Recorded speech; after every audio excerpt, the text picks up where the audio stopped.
কি গো কাকিমা, খাওয়া হয়ে গেল নাকি? হাত ধুচ্ছ যে? না না গো, এখনো হয় নাই। এই খেপার বাবাকে দিলাম, আমি আর বৌমা একটু পরে বসে যাবো। তোমাদের হয়ে গেল? হ্যাঁ, আমাদের একটু আগে হলিও।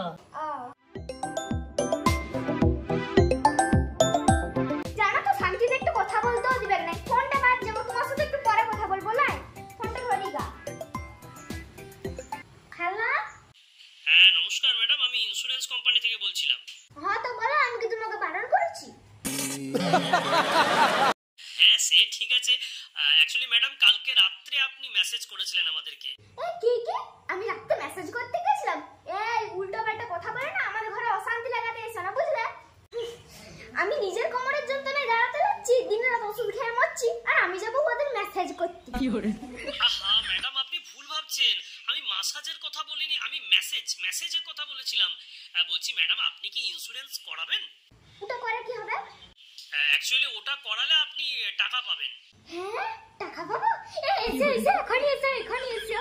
হ্যাঁ ম্যাডাম, টাকা তো পাবেনই, কিন্তু টাকাটা পাওয়া যাবে আপনি মারা যাওয়ার পর।